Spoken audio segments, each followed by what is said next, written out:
प्रेम से बोलिए प्रथम पूज्य गणेश जी भगवान की जय, जिमुद्वाहन भगवान जी की जय, जितिया माता की जय। प्यारे भक्तगणों, आज आश्विन मास की कृष्णा पक्ष की अष्टमी तिथि है। आज जिमुत पुत्रिका व्रत का पावन व्रत है। भगवान श्री कृष्ण कहते हैं कि जो माताएं इस जितिया के निर्जला व्रत को ही श्रद्धा से करती है और आज के दिन जिमुद्वाहन भगवान और जितिया माता की कथा को श्रवण करती है, उनके संतान को कभी भी कोई भी कष्ट नहीं होता। जिमुद्वाहन भगवान की कृपा से, जितिया माता की कृपा से माँ जब तक जीवित रहती है, उनके संतान की कोई भी एक बाल भी बाका नहीं कर सकता। व्रत से संतान को जीवन में सुख, समृद्धि और दीर्घायु की प्राप्ति होती है। आइए प्यारे भक्तों, हम श्रवण करते हैं जितिया व्रत की पौराणिक कथा। यानी कि ये जो कथा है, यही कथा जितिया व्रत की असली कथा है। इस कथा को व्रत के दौरान अवश्य सुनना चाहिए और दूसरे माताओं के पास भी शेयर अवश्य करें। तो आइए श्रवण करते हैं जितिया व्रत की पावन कथा। महाभारत युद्ध के बाद अपने पिता की मृत्यु के बाद अश्वत्थामा बहुत ही नाराज था और उसके अंदर बदले की आग तीव्र थी, जिस कारण उसने पांडवों के शिविर में घुसकर सोते हुए 5 लोगों को पांडव समझकर मार डाला था। लेकिन वे सभी द्रौपदी के 5 संतानें थी। इसके इस अपराध के कारण उसे अर्जुन ने बंदी बना लिया और उसकी दिव्य मणि छीन ली, जिसके फलस्वरूप अश्वत्थामा ने उत्तरा की अनजन्मी संतान को गर्भ में मारने के लिए ब्रह्मास्त्र का उपयोग किया, जिसे निष्फल करना नामुमकिन था। उत्तरा की संतान का जन्म लेना आवश्यक था, जिस कारण भगवान श्री कृष्ण ने अपने सभी पुण्य का फल उत्तरा की अनजन्मी संतान को देकर उसके गर्भ में ही पुनः जीवित किया। गर्भ में मरकर जीवित होने के कारण उसका नाम जीवित पुत्रिका पड़ा और आगे जाकर यही राजा परीक्षित बना और तब से ही इस व्रत को किया जाता है। प्रेम से बोलिए जय श्री कृष्ण। एक बार नैमिषारण्य के निवासी ऋषियों ने संसार के कल्याण के लिए सूत जी से पूछा, हे सूत, कराल काले काल में लोगों के बालक किस तरह दीर्घ आयु होंगे, सो कहिए। सूत जी बोले, जब द्वापर का अंत और कलयुग का आरंभ था, उसी समय बहुत सी शोकाकुल स्त्रियों ने आपस में सलाह की कि क्या इस कली में माता के जीवित रहते पुत्र मर जाएंगे। जब वे आपस में कुछ निर्णय नहीं कर सकी, तब गौतम जी के पास पूछने के लिए गई। जब उनके पास पहुंची तो उस समय गौतम जी आनंद के साथ बैठे थे। उनके सामने जाकर उन्होंने मस्तक झुकाकर प्रणाम किया। तदंतर स्त्रियों ने पूछा, हे प्रभु, इस कलयुग में लोगों के पुत्र किस तरह जीवित रहेंगे? इसके लिए कोई व्रत या तप हो तो कृपा करके बतलाइए। इस तरह उनकी बात सुनकर गौतम जी बोले, आपसे मैं वही बात कहूंगा जो मैंने पहले से सुन रखी है। गौतम जी ने कहा, जब महाभारत युद्ध का अंत हो गया और द्रोण पुत्र अश्वत्थामा के द्वारा अपने बेटों को मरा देखकर सब पांडव बड़े दुखी हुए, तो पुत्र के शोक से व्याकुल होकर द्रौपदी अपने सखियों के साथ ब्राह्मण श्रेष्ठ धौम्य के पास गई और उसने धौम्य से कहा, हे विपेंद्र, कौन सा उपाय करने से बच्चे दीर्घ आयु हो सकते हैं? कृपा करके ठीक ठीक कहिए। धौम्य बोले, सतयुग में सत्य वचन बोलने वाला, सत्यचरण करने वाला, समदर्शी, जिमुतवाहन नामक एक राजा था। एक बार वह अपनी स्त्री के साथ अपने ससुराल गया और वहीं रहने लगा। एक दिन आधी रात के समय पुत्र के शोक से व्याकुल कोई स्त्री रोने लगी, क्योंकि वह अपने बेटे के दर्शन से निराश हो चुकी थी। उसका पुत्र मर चुका था। वह रोती हुई कहती थी, हाय, मुझ बूढ़ी माता के सामने मेरा बेटा मरा जा रहा है। उसका रुदन सुनकर राजा जिमुतवाहन का तो मानो हृदय विदीर्ण हो गया। वह तत्काल उस स्त्री के पास गए और उससे पूछा, तुम्हारा बेटा कैसे मरा है? बूढ़ी ने कहा, जरूर प्रतिदिन आकर गांव के लड़कों को खा जाता है। इस पर दयालु राजा ने कहा, माता, अब तुम रो मत, आनंद से बैठो, मैं तुम्हारे बच्चे को बचाने का यत्न करता हूँ। ऐसा कहकर राजा उस स्थान पर गया जहाँ गरुड़ आकर प्रतिदिन मांस खाया करता था। उसी समय गरुड़ भी उस पर टूट पड़ा और राजा के शरीर का मांस खाने लगा। जब अतिशय तेजस्वी गरुड़ ने राजा का बायां अंग खा लिया तो झटपट राजा ने अपना दाहिना अंग फेरकर गरुड़ के सामने कर दिया। यह देखकर गरुड़ जी ने कहा, देव योनियों में तुम कौन हो? तुम मनुष्य तो नहीं जान पाते। अच्छा, अपना नाम, जन्म और कुल बताओ। पीड़ा से व्याकुल मन वाले राजा ने कहा, हे पक्षीराज, इस तरह के प्रश्न करना व्यर्थ है। तुम अपनी इच्छा भर मेरा मांस खाओ। यह सुनकर गरुड़ रुक गए और बड़े आदर से राजा के जन्म और कुल की बात पूछने लगे। राजा ने कहा, मेरी माता का नाम सभ्या और मेरे पिता का नाम शालिवाहन है। सूर्य वंश में मेरा जन्म हुआ है और जिमुतवाहन मेरा नाम है। राजा की दयालुता देखकर गरुड़ ने कहा, हे महाभाग, तुम्हारे मन में जो अभिलाषा हो वह वर मांगो। राजा ने कहा, हे पक्षीराज, यदि आप मुझे वर दे रहे हैं तो वर दीजिए कि आपने अब तक जिन प्राणियों को खाया है वे जीवित हो जाए। हे स्वामीन, अब से आप यहाँ बालकों को न खाए और कोई ऐसा उपाय करे जो जहाँ उत्पन्न हो वे लोग बहुत दिनों तक जीवित रहे। धूम्र ने कहा कि पक्षीराज गरुड़ राजा को वरदान देकर स्वयं अमृत लेने के लिए नागलोक चले गए। वहां से अमृत लाकर उन्होंने उन मरे मनुष्य के हड्डियों पर बरसाया। ऐसा करने से सब लोग जीवित हो गए जिनको कि पहले गरुड़ ने खाया था। राजा के त्याग और गरुड़ की कृपा से वहां बालों का बहुत कष्ट दूर हो गया। उस समय राजा के शरीर की शोभा दूनी हो गई थी। राजा की दयालुता देखकर गरुड़ ने फिर कहा, मैं संसार के कल्याणार्थ एक और वरदान दूंगा। आज आश्विन कृष्ण सप्तमी से रहित शुभ अष्टमी तिथि है। आज ही तुमने यहाँ की प्रजा को जीवन दान दिया है। हे वत्स, अब से यह दिन ब्रह्म भाव हो गया है, जो मूर्ति भेद से विविध नामों से विख्यात है। वहीं त्रिलोक्य से पूजित दुर्गा अमृत प्राप्त करने के अर्थ में जीवित पुत्रिका कहलाई है।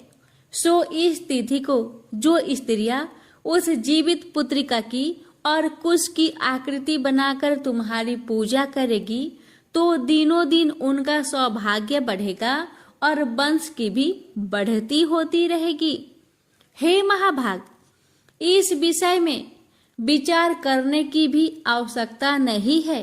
हे राजन, सप्तमी से रहित और उदया तिथि की अष्टमी को व्रत करे, यानी सप्तमी विध अष्टमी जिस दिन हो उस दिन व्रत न कर शुद्ध अष्टमी को व्रत करे और नवमी में पालन करे।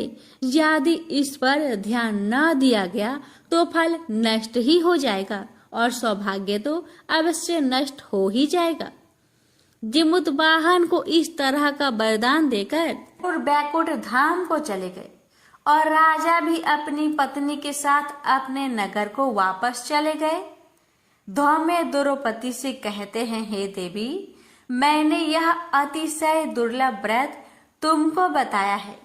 इस व्रत को करने से बच्चे दीर्घ आयु होते हैं। हे देवी, तुम भी पूर्वोक्त विधि से यह व्रत और दुर्गा जी का पूजन करो तो तुम्हें अभिलाषित फल की प्राप्ति होगी।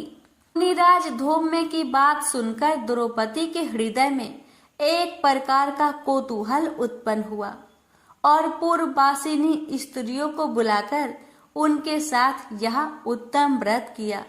गौतम ने कहा, यह व्रत और इसके प्रभाव को किसी एक चिल्ली ने सुन लिया और अपनी सखी सियारिन को बतलाया। इसके बाद पीपल वृक्ष की शाखा पर बैठकर वह चिल्ली ने और उस वृक्ष के खोते में बैठकर सियारिन ने भी व्रत किया। फिर वही चिल्ली किसी उत्तम ब्राह्मण के मुख से यह कथा सुनाई और पीपल के खोते में बैठी हुई अपनी सखी को सुनाया। सियारिन ने आधी कथा सुनी थी कि उसे भूख लग गई और वह उसी समय शव से भरे हुए शमशान में पहुंची। वहां उसने इच्छा भर मांस का भोजन किया और चिल्ली बिना कुछ खाए पिए रह गई और सवेरा हो गया। सवेरे वह गौशाले में गई और वहां गौ का दूध पिया। इस तरह नवमी को उसने पारण किया। कुछ दिनों के बाद दोनों मर गई और अयोध्या में किसी धनी व्यापारी के घर में जन्मी और संयोग से दोनों का जन्म एक ही घर में हुआ, जिसमें सियारिन ज्येष्ठ हुई और चिल्ली छोटी। वे दोनों सभी शुभ लक्षणों से युक्त थी, इसलिए बड़ी लड़की काशीराज के और छोटी उसके मंत्री के साथ ग्रह पत्नी अग्नि के सामने विधि पूर्वक ब्याही गई।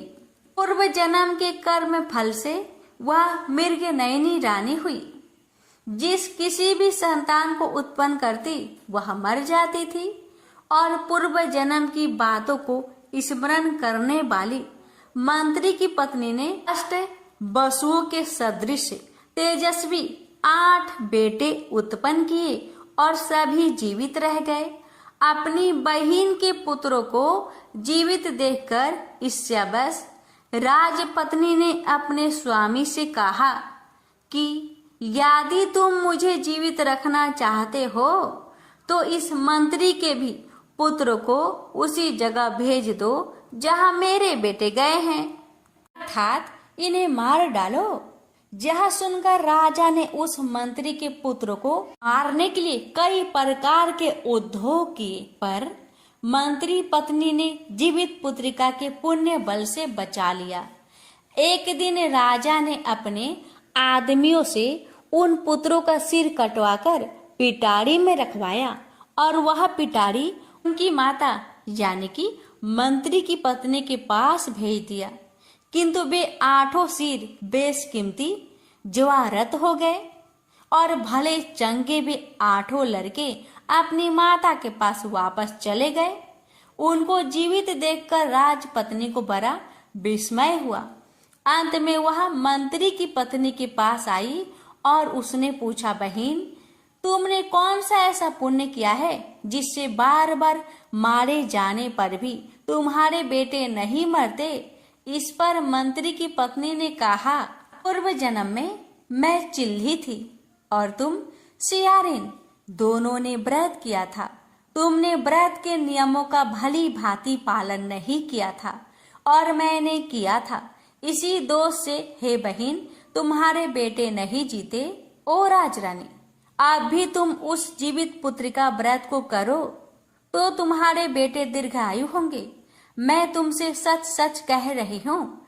उसके कथा अनुसार रानी ने व्रत किया, तभी से उसके कई बेटे सुंदर और दीर्घ आयु होकर बड़े बड़े राजा हुए।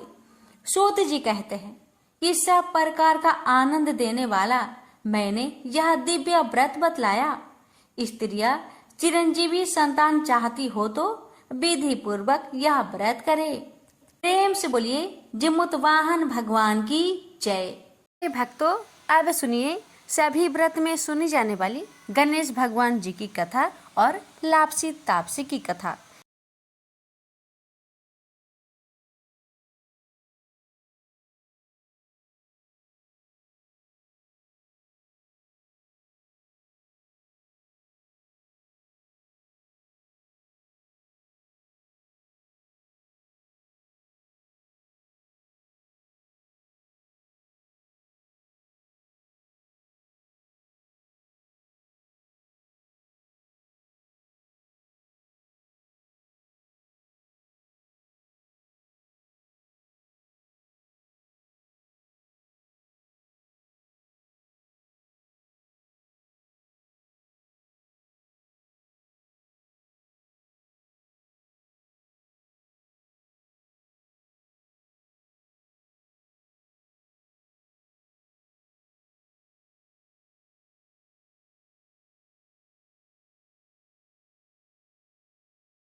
प्रेम से बोलिए गणेश जी महाराज की जय।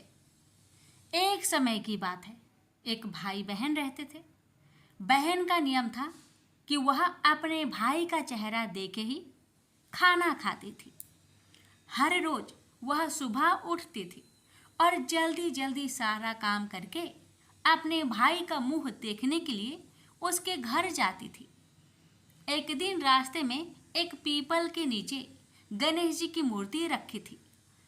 उसने भगवान के सामने हाथ जोड़कर कहा कि मेरे जैसा अमर सुहाग और मेरे जैसा अमर पिहर सबको दीजिए। यह कहकर वह आगे बढ़ जाती है।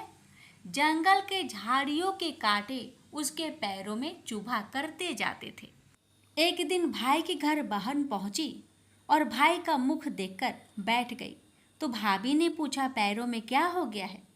यह सुनकर उसने भाभी को जवाब दिया कि रास्ते में जंगल के झाड़ियों के गिरे हुए कांटे पाँव में चुभ गए हैं। जब वह वापस अपने घर आ जाए तब भाभी ने अपने पति से कहा कि रास्ते को साफ करवा दो, आपकी बहन के पाँव में बहुत सारे कांटे चुभ गए हैं। भाई ने तब कुल्हाड़ी लेकर सारी झाड़ियों को काटकर रास्ता साफ कर दिया, जिससे गणेश जी का स्थान भी वहां से हट गया। यह देखकर भगवान गुस्सा हो गए और उसके भाई के प्राण हर लिए।